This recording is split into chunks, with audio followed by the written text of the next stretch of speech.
নমস্কার বন্ধুরা, welcome back to my channel Bangali special রান্না। আজকে আবারও নিয়ে চলে এসেছি মায়ের একটা স্পেশাল রেসিপি, মুগ ডালের পকোড়া। তো দেখো বন্ধুরা কিভাবে এটা বানানো হয়। এখানে দেখো মুগ ডাল মা আগে থেকে ভিজিয়ে রেখেছিল, এবারে সেটা একটা মিক্সার জারে নিয়ে নিচ্ছে। এটাকে ভালো করে মুগ ডালটাকে পেস্ট করে নিতে হবে। এখানে মুগ ডাল ভাজাভুজির কোনো সিন নেই, জাস্ট ভিজিয়ে রাখলেই হবে। তো দেখো এইভাবে একটা মিহি পেস্ট করে নিয়েছে, একটুও যেন দানা গোটা না থাকে। এবারে এই পেস্টটা এর মধ্যে ঢেলে নিল। এই ধরনের রেসিপি তোমরা যদি পেতে চাও তাহলে আমাদের চ্যানেলটাকে সাবস্ক্রাইব করতে ভুলো না, আর পাশে থাকা বেল আইকনটিতে ক্লিক করো। এখানে দেখো এবারে দিয়ে দেবে পরিমাণ মতো হলুদ গুঁড়ো। হলুদ গুঁড়োটা তোমরা তোমাদের পরিমাণ মতো দেবে। আর দিয়ে দেবে লঙ্কা পেস্ট, কাঁচা লঙ্কা। একটু ঝাল ঝাল হবে, মিষ্টি মিষ্টি হবে, তবেই খেতে সুন্দর হবে। এর মধ্যে দিয়ে দেবে কুচনো আদা। আদাটাকে মা খুব মিহি করে কুচিয়েছে। আর দিয়ে দেবে কুচনো গাজর। গাজর আর আদা এটা কিন্তু ঘষুনির সাহায্যে কুড়ে নিয়েছে। এবারে এর মধ্যে অ্যাড করবে ধনেপাতা কুচি। ধনেপাতার ফ্লেভার তো আর বলা বাহুল্য রাখে না, খুবই একটা সুন্দর গন্ধ বেরোয়, সেই জন্যই সব তরকারিতে ইউজ করা হয়। এবারে এর মধ্যে দিয়ে দেবে পরিমাণ মতো নুন,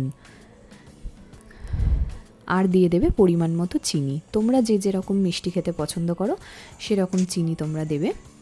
এবারে এখানে একটা ছোট্ট টিপস দিয়ে রাখি, যাদের কাছে বেকিং সোডা নেই তারা এই ইনো দিয়ে রেসিপিটা করতে পারো, যেমন মা করেছে। কোনো জিনিসের কোনো স্বাদের এদিক ওদিক হয় না।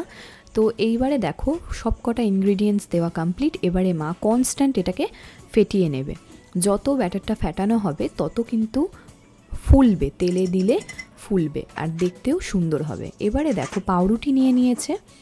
পাউরুটিটাকে একটু জল দিয়ে চিপে নিয়ে ভালো করে বেলে নিচ্ছে বেলনির সাহায্যে। এবারে একটা গ্লাসের সাহায্যে গোল গোল করে কেটে নিচ্ছে। এরম করে প্রত্যেকটা পাউরুটি এরম করে গ্লাসের সাহায্যে গোল গোল করে কেটে নেবে। তো দেখো কি সুন্দর দেখতে হয়েছে না, বেশ ছোটো ছোটোও দেখতে হবে অথচ খেতেও খুব সুন্দর হবে। এগুলো হচ্ছে চটজলদি স্ন্যাক্স রেসিপি। এবারে এইখানে অ্যাড করবে রসুন বাটা। এটা একটু দিতে ভুলে গেছিলো বলে পরে অ্যাড করেছে মা, দিয়ে আবার ভালো করে ফেটিয়ে নেবে। এখানে তোমরা দেখে বুঝতে পারছো যে ইনোটা দেওয়ার ফলে ব্যাটারটা কিন্তু একটু ফ্লাপি হয়েছে। তো কনস্ট্যান্ট ফাটানোর ফলে বেশ কি সুন্দর ফুলবে সেটাও তোমরা এখানে দেখতে পাবে। এখানে একটা কড়াই গরম করে নিয়ে ওর মধ্যে দিয়ে দেবে পরিমাণ মতো সাদা তেল, ভাজতে যেরকম তেল লাগবে। তো দেখো পাউরুটিটা যে গোল গোল করে পিস করে কাটা ছিল সেটাকে ব্যাটারে ডুবিয়ে এরমভাবে ছেড়ে দিলেই কমপ্লিট হয়ে যাবে মুগ ডালের পকোড়া। তো দেখো এইভাবে আস্তে আস্তে ভেজে নিচ্ছে। তো এটা একটা খুব চটজলদি রেসিপি। বাড়িতে কোনো গেস্ট যদি চলে আসে হুট করে, তাদেরকে তোমরা এই রকমভাবে বানিয়ে খাইয়ে দাও, তো কোনো কথাই হয় না, জাস্ট অসাম খেতে হয়েছিল। তোমরা হয়তো দেখে বুঝতে পারছো যে কতটা ফুলেছে ব্যাটারটা ফাটানোর ফলে। এই রকমভাবে প্রত্যেকটা পাউরুটি ওরকম গোল গোল করে কেটে ব্যাটারে ডুবিয়ে এরকম করে ভেজে নিতে হবে। তোমাদের যদি কোনো রেসিপি আমাদের চ্যানেল থেকে জানার থাকে তাহলে অবশ্যই আমাদের চ্যানেলে কমেন্ট করে জানিও তোমরা কী ধরনের রেসিপি দেখতে চাইছো। আমরা চেষ্টা করব সেই ধরনের রেসিপি তোমাদের সঙ্গে শেয়ার করার।